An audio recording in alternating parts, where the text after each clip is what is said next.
السلام عليكم ورحمة الله وبركاته.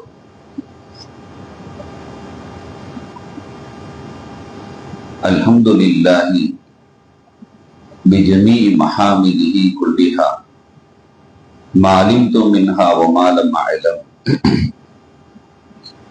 وعلى جميع نعمه كلها ما علمت منها وما لم أعلم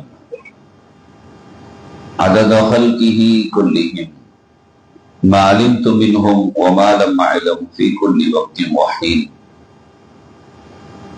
الحمد لله الذي تواضع كل شيء لعظمته والحمد لله الذي ذل كل شيء لعزته والحمد لله الذي خلق كل شيء لملكه والحمد لله الذي استسلم كل شيء لقدرته عدد خلقه ورضا نفسه وزنة عرشه ومداد كلماته ودوام ملكه.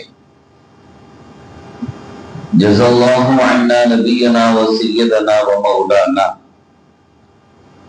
خير الأنبياء والمرسلين محمدا صلى الله عليه وآله وأصحابه وأمته وسلم بما هو أهله عدد ما في علم الله ودوام ملك الله. يا أصحاب الوقت أعيذوا بحكم نيابتي عن حكمكم. சங்கைக்கும் மிகுந்த மரியாதைக்கும் உரிய அல்லாஹுவின் நல்லடியார்களே, சிறப்பான இந்த ஜும்மாவுடைய நல்ல நாளில் அல்லாஹுடைய அருள்கள் நிறைவாக சூழ்ந்திருக்கிற அவனது இல்லத்தில் பிரார்த்தனைகள் எல்லாம் அங்கீகாரம் பெறுகிற அந்தஸ்தை அடைந்திருக்கிற இந்த நல்ல பொழுதில் நம்ம எல்லாம் ஜும்மாவுடைய கடமையை நிறைவேற்றும் மூலமாக அவனது இல்லத்திலே ஒன்று கூட்டி நல்ல விஷயங்களை சொல்ல அதை கேட்க ஏற்பாடு செய்கிற ரப்புல் ஆலமீன் அல்லாஹ் சுப்ஹானஹு வ தஆலா அதன் வழி நடப்பதற்கும் தௌஃபீக் செய்வானாக. ஆமீன். சங்கைக்குரிய பெருமக்களே, அல்லாஹ் சுப்ஹானஹு வ தஆலா அவனிடத்தில் அவனுடைய அடியார்களிடத்தில் அவன் வெளிப்படுத்துகிற அவனது குணங்களை எடுத்துக்கொண்டாலும் சரி, அருமை நாயகம் ரசூலுல்லாஹி ஸல்லல்லாஹு அலைஹி வஸல்லம் அவர்கள் தங்களுடைய உம்மத்திடத்தில் இந்த உலகத்தில் அவர்கள் வெளிப்படுத்திய குணங்களாலும் சரி, எல்லாம் மிக உயரிய குணங்களாக இருந்ததை இறைமறை குர்ஆனும் இறை தூதருடைய வாழ்வு நெறி போதனைகளும் நமக்கு எடுத்துக்காட்டும். தன்னிடத்தில் எவ்வளவு பெரிய அதிகாரங்கள் அவன் கையில் இருந்தாலும் அல்லாஹ் அடியார்கள் விஷயத்தில் அவன் குணத்தை மாத்திரம், அழகை மாத்திரமே வெளிப்படுத்துவான். ஒட்டுமொத்த அதிகாரமும் அவன் களத்தில் இருக்கிறது. அவன் தண்டிக்க கூடும், ஆனால் மன்னிப்பான். ஒருவனை முற்றிலுமாக அடக்க அவனால் முடியும், இருந்தாலும் கொஞ்சம் விட்டு வைப்பான். அல்லாஹ்வே சொல்லுவான், அதிகமான விஷயத்தில் நான் கண்டுகொள்வதில்லை என்றார். மனிதர்கள் செய்யக்கூடிய தவறுகளை நான் அதிகமாக கண்டுகொள்றதில்லை, சிலதை கொஞ்சம் அப்படி விட்டுடுற. விடுவதற்கு ரெண்டு காரணங்கள் இருக்கலாம். ஒன்று, அல்லாஹ் சுப்ஹானஹு வ தஆலா அவனுடைய குணத்தை இவன் மாத்திக்குவானா, கொஞ்ச நாள் விட்டு பார்ப்போம் அப்படிங்கிற அந்த நோக்கம் இருக்கும். நாளைக்கு மறுமையில் அதனுடைய நிலைகளை பார்த்து கொள்ளலாம் அப்படின்னு அல்லாஹ் விடுவான். இந்த உலகத்தில் அதிகாரங்கள் கையில் இருந்து, ஆளுமைகள் கையில் இருந்து அடக்குமுறை செய்ய முடியும் என்கின்ற அம்சங்கள் இருந்தும் அல்லாஹ் தஆலா நடந்து கொள்ற விதம்ங்கிறது ரொம்ப அழகானது. இந்த உலகத்துல எவ்வளவு பெரிய பவர் யார் கையில வச்சிருந்தாலும் சரி, நான் எப்படி நடந்து கொள்ளணும்னு கேட்டா ஒட்டுமொத்த அதிகாரத்தையும் ரொம்ப வச்சிருக்கிறான், அவன் எப்படி நடந்துக்குவான் அப்படி நடந்துக்க சொல்ல முடியும். அதே மாதிரிதான் ரசூலுல்லாஹி ஸல்லல்லாஹு அலைஹி வஸல்லம் அல்லாஹ்வே அவங்களை குறித்து சொல்லுவான், அப்படின்னு. அல்லாஹ்வுடைய அருளை கொண்டு நீங்க எப்படி நடந்துகிட்டீங்க, மிக மிருதுவாக அழகாக நடந்து கொண்டீர்கள், ரொம்ப சாஃப்டா நடந்துகிட்டீங்கன்னு அல்லாஹ் சொல்றான். உலவு கொண்ட வல்லன் கலீலல் கல்வி, நீங்க மாத்திரம் கொஞ்சம் கடுமையா நடந்திருந்தா லன்பொங்கும் என்று சொல்லுவோம். உங்க பக்கம் திரும்பி கூட இருக்க மாட்டாங்க, உங்களை யாரும் சூழ்ந்தே இருக்க மாட்டாங்க, எல்லாரும் உங்களை விட்டு விரண்டு ஓடிடுவாங்க. மனிதர்களோடு அந்நிய அதிகத்து இருக்க வேண்டும் என்றால் இந்த குணம் ரொம்ப அவசியமானது அப்படிங்கிறத இந்த ஆயத்து உறுதிப்படுத்தும். பெருமானார் ஸல்லல்லாஹு அலைஹி வஸல்லம் அவங்க சொல்லுவாங்க, இத்தகில்லாஹ ஹைதுமா குன்த, நீ எப்படி இருந்தாலும் சரிப்பா, ஆனா தக்குவாவை விட்டுறாத, தக்குவாவை கையில வச்சுக்க.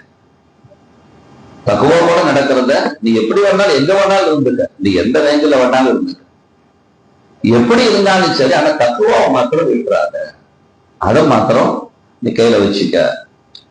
அப்ப எந்த சூழல்லையும் அது உன்னை தற்காத்துக் கொள்ளும், உன்னை பாதுகாத்தும். தக்குவா நம்மளோட இருந்துருச்சுன்னு வைங்க, எதையுமே எடுத்துட்டு போக முடியாது, ஒன்னே ஒண்ணுதான் கொண்டு போகணும். எதை கொண்டு போறது? தக்குவாவை கொண்டு போகும் மக்கள். அதனாலதான் அல்லாஹ் தன்கிட்ட அந்த ஹஜ்ஜுக்காக அழைக்கும் போது கூட ஹஜ்ஜுக்கு அழைப்பு கொடுக்கிறான். எல்லாத்தையும் எடுத்து வச்சாச்சா? சரி, எடுத்து வச்சாச்சு. நீங்க எடுத்து வச்ச பொருள்லயே இது ரொம்ப சிறந்தது தெரியுமா, அத்தக்குவா அப்படிமா, அதை வச்சுக்கங்க. மத்த ஏதாவது விட்டா கூட என்ன செஞ்சுக்கலாம், எப்படியாவது அதை நிறை செலுத்தி விடலாம். ஆனா தக்குவாவை விட்டா எதையுமே நிறை செலுத்த முடியாது, எல்லாமே நம்மளை விட்டு போயிடும். அதனாலதான் சவால் சொல்லுவாங்க, இத்தகில்லாஹ ஹைதுமா குன்த வஅத்பிஇ ஸய்யிஅத்தல் ஹஸனா தம்ஹுஹா. ஒரு தவறு ஏதாச்சும் ஒண்ணு நடந்ததுன்னா அதுக்கு உடனே பரிகாரத்தை நலவு செஞ்சிருங்க. அப்படி செஞ்சுட்டா அந்த தவறு மறைக்கப்பட்டுரும், அழிக்கப்பட்டுரும். அதை அழிச்சிடும். மனிதர்களிடத்துல அதே மாதிரி தான் சின்ன கசப்புகள் ஏற்படலாம், அது அந்த நேரத்திலே கதையை முடிச்சிடணும்.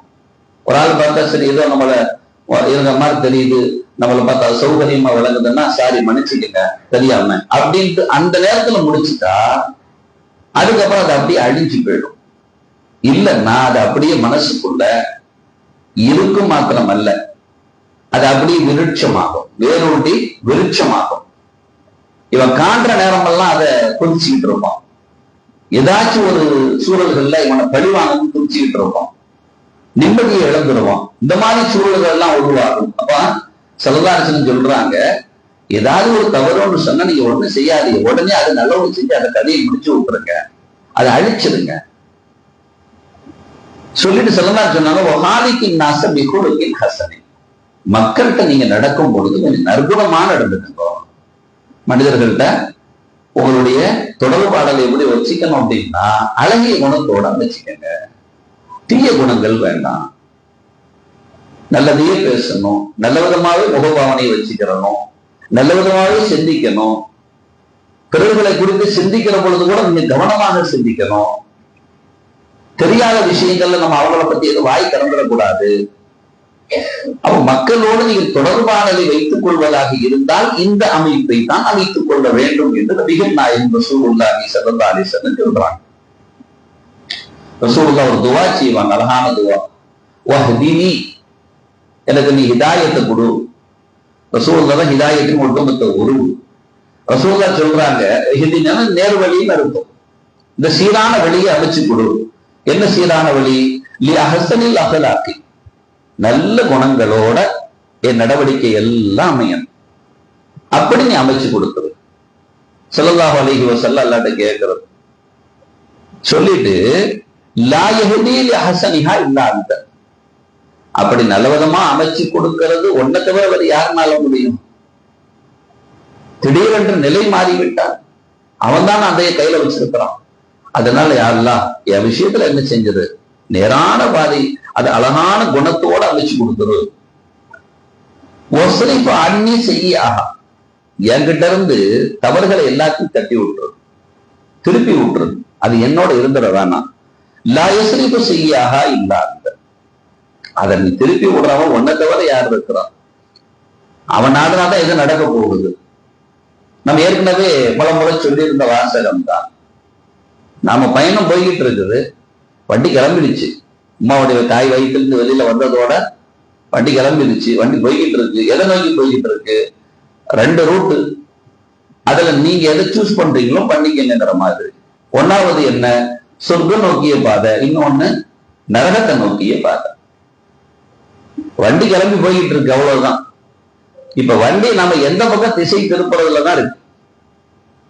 சொர்க்கத்தை நோக்கிய பாதையா அல்லது நரகத்தை நோக்கிய பாதையா? சொர்க்கத்தை நோக்கிய பாதைன்னு சொன்னா ரசூலுல்லாஹ்வுடைய அந்த குணங்களை உள்வாங்கி நடக்கிறது. நரகத்தை நோக்கிய பாதைன்னு சொன்னா இப்லீஸுடைய குணங்களை உள்வாங்கி நடக்கிறது. அப்ப நாம ஒரு குணத்தை வெளிப்படுத்துவதாக இருந்தால் இது யாருக்கு விருப்பம்? அல்லாஹ்வுக்கு ரசூலுக்கு விருப்பமா? அதை பார்க்கணும். அல்லது ஷைத்தானுக்கு விருப்பமா, இப்லீஸுக்கு விருப்பமா? ஸல்லல்லாஹு அலைஹி வஸல்லம் அவங்க கிட்ட முழுமையாக அல்லாஹ் விரும்பிய குணம் மாத்திரம் இருந்ததால் அவன் சொன்னா இன்னக்கல அல்லாஹ் கொடுக்கினா அப்படின்னா ரொம்ப அழகான குணம் உங்ககிட்ட இருக்கு அப்படின்னா அந்த சான்றிதழ் வழங்கிட்டான் அர்த்தம். அவங்கள அதுலதான் அனுப்புனா அல்ல. ஆனா நமக்கு ஒரு சான்று சொல்றான் அல்ல. நாயகத்தை பார்த்து இந்த சான்றை கொடுத்தாச்சு, இந்த சர்டிபிகேட் இருந்துச்சுன்னா நீங்க நம்ம ஆளுங்க. பெருமானார நீங்க பாருங்க, ஏன்னா நான் சான்று கொடுத்துட்டேன் அவங்க கிட்ட. இன்னக்கல அல்லாஹ் கொடுக்கினா ஆதி, நீங்க அழகான குணத்துல இருக்கிறேன்னு சொல்லிட்டேன். ரசூல் கிட்ட என்னெல்லாம் வெளிப்பட்டதோ அத்தனையும் உங்ககிட்ட இருந்தா அந்த நற்சான்றுக்குரியவங்க நீங்களும். இல்லையா இப்லீஸை சார்ந்த ஆட்கள். அருமை நாயகம் ரசூலுல்லாஹி ஸல்லல்லாஹு அலைஹி வஸல்லம் அருமை மனைவி ஆயிஷா ரலியல்லாஹு அன்ஹா சொல்லுவாங்க, கைஃப கான குலுகு ரசூலுல்லாஹ், ரசூலுல்லாஹி குணம் எப்படி இருந்துச்சு? கான குலுகு அல் குர்ஆன். ஒரே வார்த்தையில முடிச்சுட்டாங்க. அது இருந்தது. விவரங்கள் சொன்னாங்க, மற்ற நேரங்களிலும் சொன்னாங்க. வீட்டுல எப்படி நடந்துக்குவாங்க? வீட்டுல வந்தா எங்களை ரொம்ப அரவணைப்பா நடந்துக்குவாங்க. நாங்க சமையல் செஞ்சா எங்களுக்கு துணையா நிற்பாங்க. வீட்டை கூட்டி பெருக்கிறதுல அவங்க பங்களிப்பு செய்வாங்க. நாங்க ஏதாச்சியா வேலை செஞ்சுக்கிட்டு இருந்தோம்னா அவங்க வேலையை அவங்க பார்த்துக்குவாங்க. செருப்பு வாரம் இருந்தா கூட அவங்களே தச்சுக்குவாங்க. ஆடைகள்ல கிழிசில் இருந்தா அவங்களே சரிப்படுத்திக்குவாங்க. எதெல்லாம் இப்ப நாம எதெல்லாம் நம்ம வீட்டுல கேட்போமோ அத்தனை ரசூலுல்லாஹ் அவங்களே செய்வாங்க. சுருக்கமா சொல்லுவோம். வீட்டுக்குள்ள போனால ஒரு கணவனால மனைவி வார்த்தையை உச்சரிக்காம இருக்க முடியுமா? மனைவியோட பேரை சொல்லாம ஒரு ஆள் ஒரு நாள் வீட்டுல உட்காந்துட முடியுமா? வீட்டுக்குள்ள போற ஆளு, கல்யாணம் முடிக்காத ஆளு தன் தாய் பேரை சொல்லாம ஒரு நாள் வீட்டுக்குள்ள உட்காந்துட முடியுமா? அது தேவை, இது தேவைன்னு.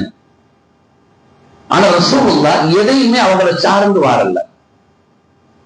அவங்களுக்கு நம்மளால முடிஞ்ச என்ன உதவி செய்யணுமோ அத்தனையும் செஞ்சாங்க.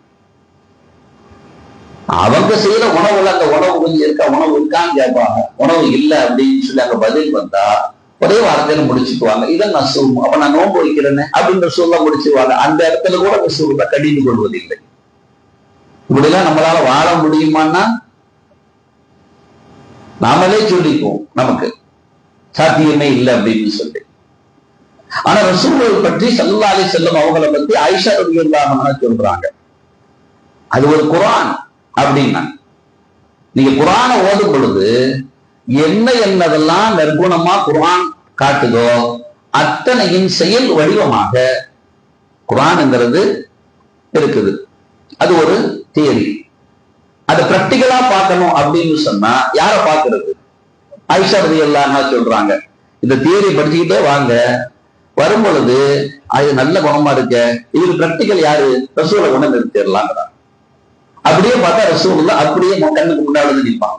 இந்த குணத்தின் வெளிப்பாடாக, இந்த செயலின் வெளிப்பாடாக, இந்த அழகின் வெளிப்பாடாக ரசூலுல்லாஹ் நிற்பாங்கிறாங்க. ஸல்லல்லாஹு அலைஹி வஸல்லம் அவங்க சொல்லுவாங்க, அவங்களை குறித்து ஜரீர் ரலியல்லாஹு சொல்லுவாங்க. ஜரீர் அப்துல்லாஹ் அல்-பஜலி ரலியல்லாஹு சொல்லுவாங்க, ரொம்ப அழகான ஆள். அவங்களுடைய மகனார் உமர் ரலியல்லாஹு இவளை பார்த்து சொல்லுவாராம், இது இந்த உம்மத்துல உள்ள யூசுப் அலைஹிஸ்ஸலாம் அப்படிம்பாராம். அவ்வளவு அழகான ஆள். அப்ப ஜரீர் ரலியல்லாஹு அவங்க ரசூலுல்லாஹி ஸல்லல்லாஹு அலைஹி வஸல்லம் பத்தி சொல்றாங்க, மா ரஆனி ரசூலுல்லாஹி ஸல்லல்லாஹு அலைஹி வஸல்லம் இல்லா தபஸ்ஸுமா. என்ன ரசூலுல்லாஹ் எப்பெல்லாம் பார்த்திருக்கிறாளோ அப்பெல்லாம் நான் ரசூலுடைய திருமுகத்தை நான் அவதானித்தேன், என்னை அவர்கள் புன்முறுவல் பூத்தவர்களாகவே தவிர சந்தித்ததே இல்லை அப்படின்னா. என்னை சந்திக்கும் பொழுது அந்த மலர்ந்த முகத்தோடு என் பெருமானார் அவர்களை நான் சந்தித்த பொழுதெல்லாம் என்கிட்ட அவங்க சந்திச்சது எல்லாமே மலர்ந்த முகத்தோடு என்ன பார்த்தாங்க அப்படின்னா. ஒரு நாள் கூட கடுப்பான முகத்தோட பார்த்தது இல்லை, கோபமான முகத்தோட நான் சந்திச்சதே இல்லை, மலர்ந்த முகம். அப்படி அமைஞ்சதுன்னு வைக்கலாம், இவன் போய் படுத்தாலும் வேற அவங்களை காணாம இருந்தாலும் அந்த முகத்தை குறித்து இவர்கள் சிந்தனையில் கொண்டு வருகிற பொழுது எப்படி வரும்? அதே மலர்ந்த முகமாகத்தான் வந்து நிற்கும். கடுத்த முகத்தோடு இருந்தால், இவர் தனிமையில் இருந்தால் கூட அவரை குறித்து சிந்தனை வருகிற பொழுது அதே கடுப்பான முகம் தான் தெரிஞ்சுக்கணும். அப்ப இருக்கிற போதும் சரி, ஸல்லல்லாஹு அலைஹி வஸல்லம் காட்டின அழகான மரபு அப்படிங்கிறது வகான மின் ஹுஸ்னி குலுகிஹி ஸல்லல்லாஹு அலைஹி வஸல்லம், அவருடைய குணத்துல உள்ளது.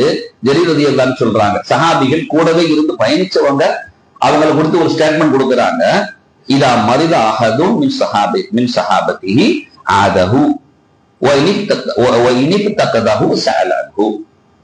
நோயாளியாக இருந்தாங்கன்னா உடனே நலம் விசாரிச்சிருவாங்க. இது அழகான குணத்துல கட்டுப்பட்டது. இங்க அவ்வளவு காரணம் எப்படி விசாரிக்கிறது, இவைகள் எல்லாம். ஒரு ஆளை இழந்து விட்டால் பார்க்காம எங்க ரசூலுல்லாஹ் அப்படி திரும்பி பார்க்கிறாங்க, பார்த்தா ஒரு சஹாபி எங்க ஆளை காணமே அப்படிம்பாங்க. துல்லியமாக ரசூலுல்லாஹ் எப்படி எல்லாம் பார்ப்பாங்கன்னு பாருங்க. திடீர்னு ஒரு சஹாபி பார்க்கிறாங்க, என்ன அந்த சஹாபி சோகமா உட்கார்ந்து இருக்கிறாங்க அப்படின்னு கேட்கிறாங்க. ஒரு நாள் ஸல்லல்லாஹு அலைஹி வஸல்லம், யார சொல்லலாம் இந்த மாதிரி ஒரு வீட்டை ஒரு சின்ன சோக நிகழ்வு நடந்து போயிடுச்சு அப்படியா, உடனே ரசூலுல்லாஹ் அவளை கூப்பிட்டு ஆளுங்க வார்த்தைகள். அப்படி இன்னொரு நாள் பார்த்துட்டு இருக்கிறா ஒரு சஹாபி, என்ன தனியா உட்கார்ந்துட்டு இருக்கிறா, அவளோட ஒரு சின்ன பிள்ளை வருமே வளமையா எங்க அப்படின்னா, வஃபாத் ஆயிட்டா. அல்லாஹ் வஃபாத் ஆயிட்டு உடனே பேர் ஸல்லல்லாஹு அலைஹி வஸல்லம் அவளுக்கு ஆறுது. இன்னைக்கு நாம தேடுறது வேற, எது ஆளை காணோம் ஆளை காணமோ அப்படின்ட்டு. சரி, அப்படி ஏதாச்சும் ஒண்ணு தேடுறதுக்கே வேற காரணம் வச்சிருப்பாங்க. ஆனா ரசூலுல்லாஹ் தேடுறது அவருக்கு எந்த வகையில் நாம் ஆறுதலாக அமையலாம், அவருக்கு எந்த வகையில் உபகாரமாக அமையலாம். ரசூலுடைய குணம் அப்படி இருக்கும்.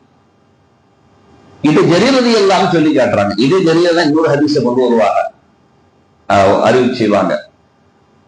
உம்மு ஹபீபா ரலியல்லாஹு அன்ஹா அவங்க வந்து ரசூலுல்லாஹ்ட்ட போய் கேட்கிறாங்க, யா ரசூலுல்லாஹ், அந்த பெண்கள் வந்து ஒரு கணவன் வாழ்ந்துட்டு இருக்கிறாங்க, வாழ்ந்து முடிஞ்சதுக்கு அப்புறம் அவங்க கணவன் வஃபாத் ஆயிடுறாங்க, வாழ்க்கையில இடையில வஃபாத் ஆயிடுறாங்க. அப்ப அந்த பெண் இருக்கிறாங்க, மறுமணம் செஞ்சுக்கிறாங்க. சில பெண்களுக்கு அப்படி இல்லை, அந்த வஃபாத்துங்கிறது அவங்க வாழ்க்கையில கணவன்மாரு விடை பெறுறது 1 2 3 கூட என்ன செய்யும் போகும். சஹாபி பெண்மணிகள்ல கூட அப்படி இருந்திருக்கிறாங்க. ஒரு சீதை ஒரு பெண்மணி, சஹாபியத்து பெண்மணி தான். திருமணம் அவங்க செய்வாங்க, கொஞ்ச நாள் தான் வாழ முடியும், அப்புறம் கணவன் வஃபாத் ஆயிடுவாங்க. திரும்ப மறுமணம் செய்வாங்க, அனுமதி இருக்கு இல்லையா, மறுமணம் செய்வாங்க, கொஞ்ச நாள் வாழ்வாங்க, கணவன் வஃபாத் ஆயிடுவார், அவர் இருப்பாங்க. அப்புறம் சஹாபி இடத்துல எப்படி போச்சுன்னு சொன்னா, யாராச்சும் மௌத்தா போனோம்னா அவளுக்கு திருமணம் செஞ்சிருக்காங்கிற மாதிரி ஆயிடுச்சு. அவளை திருமணம் செஞ்சா சீக்கிரமா மௌத்தா போயிடலாங்கிற மாதிரி நிலைமை, அப்படி ஒரு வாசகமே பரவிச்சு. அப்படியே இருந்தது அவரு. ஆனா அப்படி இருந்தும் கூட சஹாபிகள் அனிவர்சரி நிற்பாராம், நான் திருமணம் செய்யணும் அப்படின்னு சொல்லிட்டு. ஏன்னா அந்த பெண்மணியை திருமணம் செஞ்ச யாரும் தீய மரணத்தை எடுத்துக்கொள்ளவில்லை. அவங்களோட சிந்தனைகளை பாருங்க. இன்னைக்கு அப்படி ஒரு பொம்பளை இருந்தா அவ்வளவுதான், ஊருக்குள்ள படம் அடிச்சிருவோம். அதுக்கு பாரு இருக்கிற எல்லாத்தையும் மௌத்தாக்கிட்டு கிடக்கிற கேஸ் கிடக்கு பாருமா, யாரும் இருந்தாலும் ஆளை மௌத்தாக்கிடுவாங்க, ஒரு பேரே விட்டுருவான். ஒரு மனைவி அவன் வாழ்ந்துட்டு இருக்கும் போது திருமணம் செஞ்சு சில மாதங்கள்ல வஃபாத் ஆயிட்டால அவளுக்கு அடுத்த பெண் யாராவது மாப்பிள்ளை கொடுப்பாங்கன்னா கொடுக்க மாட்டாங்க. இப்ப கூட காலத்துல முன்னாடி அவளுக்கா சின்ன வயசுலயே மாப்பிள்ளை மௌத்தா போயிட்டாராம், இது இப்ப நம்ம பிள்ளைய கொடுத்து நாம அவனும் மௌத்தா போகவா அப்படிங்கிற சிந்தனை வந்து. ஆனா அந்த பெண்மணிக்கு அப்படியே பேராகி போச்சு, அவளை திருமணம் செஞ்சு சீக்கிரம் மௌத்தா போயிடுவாங்க அப்படின்னு சொல்லி. இருந்தாலும் சஹாபிகள் அணிவரிசையில நின்றாலாம், நாங்க திருமணம் செஞ்சுக்கிறோம் அப்படின்னு சொல்லிக்கிட்டு. ஏன்னு காரணம் கேட்டான், இதான் சஹாபிகளுக்கு நமக்குமான வித்தியாசம். அவரை சிந்தனை எல்லாம் மறுமையை நோக்கியதாக இருக்கும், நம்ம சிந்தனை எல்லாம் உலகத்தை நோக்கியதாக இருக்கும். இங்க வாழணும், எப்படி வாழ்ந்தாலும் பரவாயில்லை, இங்க சம்பாதிக்கணும், எப்படி சம்பாதிச்சாலும் பரவாயில்லை. இங்க கல்யாணம் முடிக்கணும், எப்படி முடிச்சாலும் பரவாயில்லை. அது கணவன் தாய் தகப்போட பொருத்தத்தோட முடிக்கிறோமா, நல்ல ஒழுக்கமான பெண்ணா முடிக்கணுமா, அதெல்லாம் கிடையாது. எவ்வளவு கண்ட கலை எவ்வளோ, அது என்ன வாழ்க்கை வாழ்ந்திருக்கிறான்னு தெரியாது. இவன் போய் தேர்ந்தெடுக்கிற இடம் அப்படித்தானே இருக்குது. எங்க போய் தேர்ந்தெடுக்கிறான்? தெருவழியில தேர்ந்தெடுக்கிறான், பல கண்கள் பார்த்ததை தேர்ந்தெடுக்கிறான், ரொம்ப நேரம் அந்நிய ஆளும் தெரிஞ்சு கூட பேசின ஆளை தேர்ந்தெடுக்கிறான். அப்ப அது எந்த லட்சணத்துல இருக்கும்? ரொம்ப ஒழுக்கமா, பரிசுத்தமா, அப்பொழு கட்டுறதாக, யார் கையும் தீண்டாததாக அப்படியா இருக்கும் பொழுது உன்கிட்ட பல்ல காட்டிட்டு இருக்கிறா. இதுக்கு மேல எத்தனை பட்ட பல்ல காட்டணும்னு யாருக்கு தெரியும்? தெருவழியில் ஒருவன் சிரித்தால் இல்ல, தெருவழியில் ஒருவன் மனம் பூசினாலே ஸல்லல்லாஹு அலைஹி வஸல்லம் சொன்னாங்க. ஜானியா, விபச்சாரி அப்படின்னாங்க ஸல்லல்லாஹு அலைஹி வஸல்லம். அப்படின்னா விபச்சாரி செஞ்சிருப்பாளா அப்படின்னா செய்யறதுக்கான எல்லா வகையான அம்சமும் அவர்கிட்ட இருக்கு அப்படின்னா. செய்வதாகவும் இருக்கலாம், அல்லது செய்வதற்கான சாத்தியக்கூறு அனைத்தும் அமைந்தவளாகவும் இருக்கலாம். அதனாலதான் அங்க போய் தேடப்படாது. அப்ப நம்ம சிந்தனை எல்லாம் இந்த உலகத்துல எப்படி வேணாலும் வாங்கலாம், எப்படி வேணாலும் சம்பாதிக்கலாம். யாரு இன்னைக்கு ஹலால் ஹராமா யாருக்கு வேண்டும் பெருசா? அதெல்லாம் சரி வருமானு கேட்கிற காலமா போச்சு. ஹலால் ஹராம பேணி நடக்கிற ஆளுக்கு பேரே கொடுத்துருவாங்க, இதெல்லாம் தேராத கேஸ் அப்படின்ட்டு. இன்னைக்கு நம்ம திருமணத்தின் பிள்ளைகளுக்கு பார்க்கக்கூடிய மாப்பிள்ளைகள்ல இலக்காக முதல் முன்னிறுத்துவதே எது? ரசூலுல்லாஹ் ஆரம்பத்திலே சொல்லிட்டாங்க, இதுதான் மக்கள் முன்னிறுத்துவாங்க. அல் மால் அப்படின்னாங்க, பொருள் அப்படின்னாங்க. அவன் எப்படி சம்பாதிச்சிருக்கிறான், என்ன மாதிரி, அதெல்லாம் தேவையில்லை. காசு உள்ளவனா இருக்கிறான்னா போதும், அவ்வளவுதான். அவன் ஒழுக்கம் உள்ளவன், சரி அதை பாட்டில் வச்சுக்கிட்டோம். இருக்கா பைசா இருக்கா சொல்லுங்க. இத்தனை பேர் கேட்டு வராங்க, நல்ல ஒரு மாப்பிள்ளை வேணும், நல்ல ஒரு பொண்ணு வேணும் அப்படின்னு. பொண்ணு வேணும்னு கேட்கிற ஆளு ஒழுக்கமான பெண்ணா கேட்கணும்ல. நாம ஒரு ஆளு சொல்லுவோம், இந்த மாதிரி நல்ல பிள்ளையா இருக்கிறாங்க, சரி அங்க பாருங்களேன், அவட பேசுங்களேன் அப்படிம்போம். மாப்பிள்ளையா இருந்தா மாப்பிள்ளை எவ்வளவு சம்பாதிக்கிறாங்கிற லிஸ்ட வாங்கிடணும். பொண்ணா இருந்தா பொண்ணுட வாப்பா வந்து தகப்பனார் வந்து என்ன செய்யறாரு, அவருக்கு எத்தனை வீடு இருக்குது, என்ன தொழில் பண்ணிட்டு இருக்கிறாரு, இதெல்லாம் வரிசையா. ஆக மொத்தத்துல கொள்கை நிற்கிறது இது காசுதான். சரி, இப்ப இவங்க சொல்றாங்க, யாரு உம்மு ஹபீபா ரலியல்லாஹு சொல்றாங்க, ரசூலுல்லாஹ் கேக்குறாங்க, யார் ரசூலல்லாஹ் திருமணம் செய்யறாக வஃபாத் ஆயிடுறாரு கணவர், அடுத்து வாழ்றாக மறுமணம் வஃபாத் ஆயிடுறாங்க கணவர், திரும்ப வாழ்றாக வஃபாத் ஆயிடுறாரு கணவர், இப்படி நடக்குது. அப்ப ஒரு பெண்ணுக்கு 2, 3, 4 திருமணங்கள் கூட நடந்திருக்கலாம். 4 இல்ல, கணவன் வஃபாத் ஆயிட்டா அந்த பெண்ணு திருமணம் செஞ்சுக்கிட்டே இருக்கலாம், பிரச்சனை இல்லை. மறுமணத்துக்கு எந்த தடை இஸ்லாத்துல கிடையாது. அவள் என்ன செய்யலாம்? 10 கணவன் ஒரே நேரத்துல நம்ப கூடாது. 2 கணவன் வஃபாத் ஆயிடுறாங்க, அடுத்தடுத்த திருமணங்கள் செய்ய முடியுமா முடியாதா? தாராளமாக முடியும். சரி, அப்ப அந்த உம்மு ஹபீபா சொல்றாங்க, ஒரு ஆள் 3 கணவராது என்ன செஞ்சிருப்பாங்க, சந்திச்சிருப்பாங்க, அப்புறம் வஃபாத் ஆயிடுறாங்க. பெண்களுக்கு இங்க என்ன சட்டமோ அதே சட்டம் தான் அங்க. இந்த உலகத்துல என்ன நீதியோ அதே தான் நாளைக்கு மறுமையிலையும். அப்ப அந்த பெண்ணு வந்து சொர்க்கத்துல இருந்தா அந்த பெண்ணுக்கு வந்து கணவனோட வாழக்கூடிய வாய்ப்பு கிடைக்கும், ஒரு ஆணுக்கு மனைவியோட வாழ வாய்ப்பு கிடைக்கும். இப்ப இந்த பெண்மணி யாரு? இந்த உலகத்துல 3 கணவனை சந்திச்சாக, ஒன்றன் பின் ஒன்றாக. நாளைக்கு மறுமையில இவ யாரோட வாழுவா? 3 பேர் கணவர், நல்லா யோசிக்கணும், 3 பேர் கணவர். இப்ப இந்த பெண்ணு யாரோட வாழுவா? அழகான கேள்விதானே. ஸல்லல்லாஹு அலைஹி வஸல்லம் அழகா சொன்னாங்க, அந்த முடிவு அவ கையில கொடுக்கப்படும், அந்த முடிவை அவ கையில கொடுக்கப்படும் அப்படின்னா. சரி, அவ கையில கொடுத்தா இந்த உலகத்துல என்ன பார்த்தோம்? இந்த உலகத்துல நம்ம என்ன பார்த்தோம்? திருமணத்துக்கு காசு இருக்கான்னு பார்த்தோம். அங்க இருக்கிறதே சொர்க்கம் தானே, எல்லாமே அங்க கிடைச்சிருந்த, யாருமே தேவையில்லையே, இதை பத்தி சிந்திக்கவே தேவையில்லையே. மா தஸ்தஹீஹுல் அன்ஃபுஸு வமா தகான் நல்லா சொல்றானே, நினைச்சதெல்லாம் கிடைச்சிருங்கிறானே. அத்தனையும் கிடைக்கும் பொழுது இப்ப இதை யாரை தேர்ந்தெடுப்பா? யோசிக்கணும்ல. இந்த உலகத்துல ஒரு பெண்ணை நீ தேர்ந்தெடுப்பா, 3 கணவன் இருக்கிறான், தேர்ந்தெடுப்பான எது தேர்ந்தெடுப்போம்? மேல சொன்ன அந்த கேட்டகரி என்னெல்லாம் இருக்கு, நல்லா இருக்கா, பழகு இருக்கா, நல்லா வசதி வாய்ப்பா இருக்கா, சொகுசா நீ ஆம்பளை தானப்பா, நீ தானப்பா சம்பாதிச்சு காப்பாத்தணும் பிள்ளைய. அவன் பாட்டுல உட்காந்து அவளைய பிள்ளை அனுபவிச்சுட்டு இருக்கிறதா இதுக்கு பேரா கணவன்? இங்க இதெல்லாம் பாக்குறான். இப்ப நாளைக்கு மர்மம் வந்துட்ட சொர்க்கத்துல தான் எல்லாம் கிடைச்சிருமே. இப்ப அவன்கிட்ட காசு இருக்கா, பணம் இருக்கா, நல்ல வசதி, இதையா பார்க்குவான், இதையா பார்க்க முடியும்? ரசூலுல்லாஹ் சொல்றாங்க, அப்ப தேர்ந்தெடுப்பா பாருங்க, அதுதான் சரியான தேர்ந்தெடுப்பு. யாரிடத்தில் இந்த உலகத்தில் வாடுகிற பொழுது அழகிய குணம் தென்பட்டதோ அந்த கணவனை அவர் தேர்ந்தெடுப்பாள் சொல்லலாம். இந்த உலகத்துல வாழ்ந்தா 3 கணவனோட வாழ்ந்தாக ஒன்றன் ஒன்றாக எந்த கணவன் கிட்ட இப்ப அவர் சொர்க்கவாதியா போயிட்டா. இன்னொரு கட்டத்துல இப்படி கூட சொல்லுவாங்க, ஒரு சொர்க்கவாதி தான் விரும்புகிற விஷயத்தை அல்லாஹ் கொடுப்பாங்கிற அந்த வார்த்தையை வைத்து பெருமக்கள் இப்படி கூட சொல்வார்கள். நல்லா யோசிக்கணும், நம்ம கவனத்தில் எடுக்க வேண்டிய விஷயங்கள்.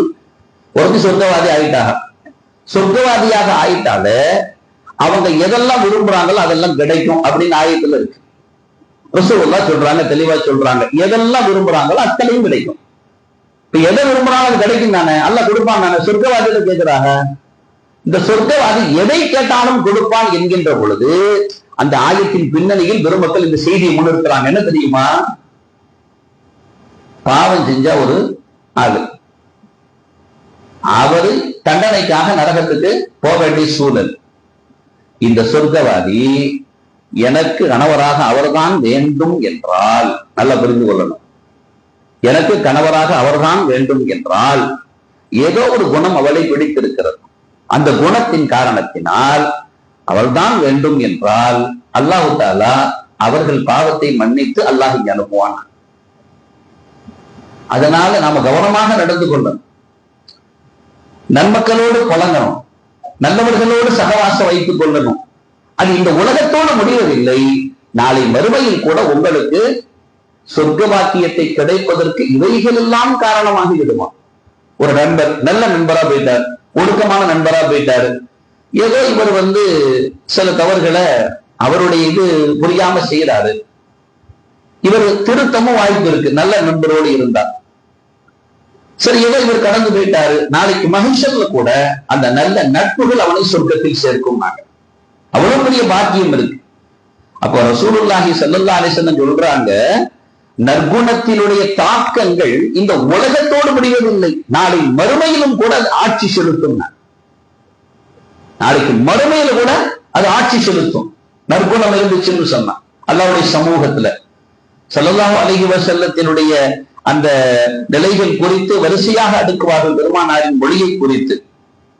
எந்த அளவுக்கு அப்படின்னு சொன்னா, ஒரு மோமின் ஸல்லல்லாஹு சொல்றாங்க, அக்மலுல் முஃமினீன ஈமானன், ஒரு மோமினுடைய ஈமான் பரிபூர்ணமான ஈமான்தாரியாக ஆகுவதற்கு என்ன வழி?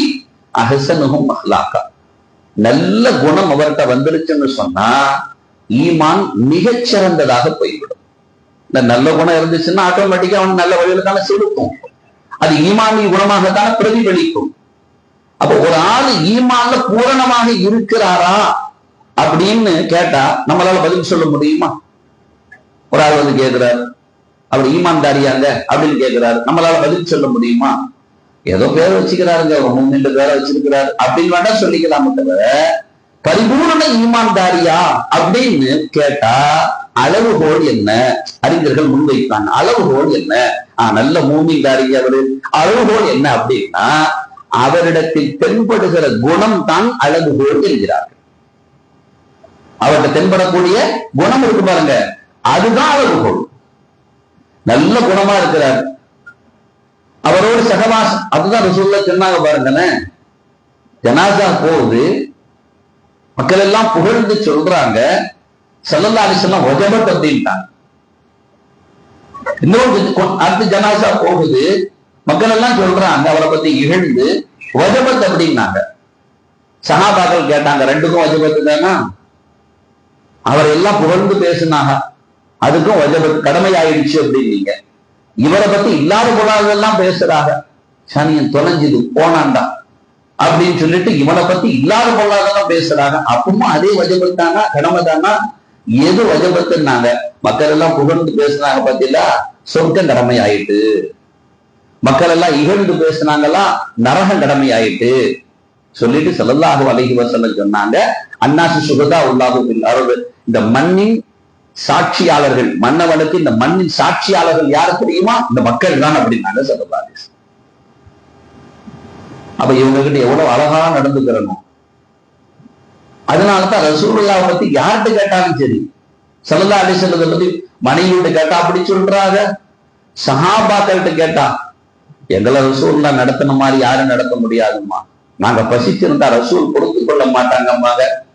பிள்ளைகள்கிட்ட கேட்டா சொல்லுவாங்க எங்களுக்கு கிடைச்ச தந்த மாதிரி தான். பாத்திமா நாயிட்ட கேட்டான்னு சொல்லுவாங்க, அல்லாஹ் அக்பர், எங்களுக்கு கிடைச்ச தந்த மாதிரிலாம் யாருக்கும் கிடைக்காதுமா, அவ்வளவு பெரிய என்ன மாதிரி என்ன மேல பாசம் பொழிவாங்க தெரியுமா. பேர பிள்ளைகள்கிட்ட கேட்டா சொல்லுவாங்க, தூக்கி கொஞ்சம் ஒரு பாட்டனார் எங்களை மாதிரி யாருக்கு கிடைச்சிருக்கும், எங்க மேல கருணை வச்ச பாட்டனார் யாரு பார்த்திருக்க முடியும்பாங்க. பிள்ளைகள் சும்மா ரோட்ல விளையாடிட்டு இருக்கிற பிள்ளைகள்கிட்ட கேட்டா சொல்லுவாங்க, ஒரு நாளாவது நாங்க சலாத்துல முந்திடலான்னு பார்த்தா ரசூலுல்லாஹ் விடவே மாட்டாங்க, எங்களுக்கு அவங்க தான் சலாமே ஆரம்பிப்பாங்க, ஸலாம் அலைக்கும் சொல்லி வருவாங்க. ஹாஜிகள் பணியாளர்கள்ட்ட கேட்டா சொல்லுவாங்க, பணி செய்யக்கூடிய பிள்ளைகள்கிட்ட கேட்டா சொல்லுவாங்க, அல்லாஹு அக்பர். அந்த மாதிரி எஜமா யாருக்கும் கிடைக்காது. வேலை சொன்னாங்க, ஒரு நாள் செய்யாம விட்டுட்ட பிள்ளைகளோட விளையாட ஆரம்பிச்சுட்டு அனுசரிப்பா சொல்றாங்க. திடீர்னு பாக்குற பின்னாடி ஒரு கை அப்படியே என்னுடைய தோல் புகத்தில் அப்படியே கடலுகிறது, லேசா கைய வச்சாங்க, திரும்பி பார்த்தேன், அப்பொழுதுதான் எனக்கு நினைவு வந்துச்சு, விளையாடுற பிள்ளை அந்த பருவம் நினைவு வந்துச்சு. ஆஹா, ரசூலுல்லாஹ் ஒரு வேலைக்கு அனுப்புனாங்க, வசமா மாட்டிக்கிட்டோமே அப்படின்னு நினைச்ச. ரசூலுல்லாஹ் ஒண்ணுமே செய்யல, அனஸ் விளையாடுறீங்களா அப்படின்னாங்க. இது மட்டும்தான் கேட்டாங்க, வேற ஒண்ணுமே பேசல. அப்படின்னு ரசூலுல்லாஹ் கிளம்பிட்டாங்க. ஹாதிம்கள் பணியாளர்கள்ட்ட கேட்டார், அடிமைகளிடம் கேட்டால் ஸல்லல்லாஹு அலைஹி வஸல்லம் சொல்லுவாங்க, அவங்களுக்கு அடிமையா இருக்கிறது பெரிய பாக்கியம். ஏன் அவ்வளவு சுதந்திரம் யாருக்கும் கிடையாது அப்படின்னா. எல்லாத்தையும் எப்படி நடந்து கொண்டார்கள், யார் எந்த நம்மளை சுத்தி எவ்வளவு வகையாக்கள் இருக்கும், அத்தனை நபர்களிடமும் நற்சான்று பெற்றுக் கொண்டீர்களா? அலா குலுக்கின் அதையும் நல்லா சொல்றான் பாருங்க, நான் இந்த அழகான குணத்தில் இருக்கிறியான்ட்டு.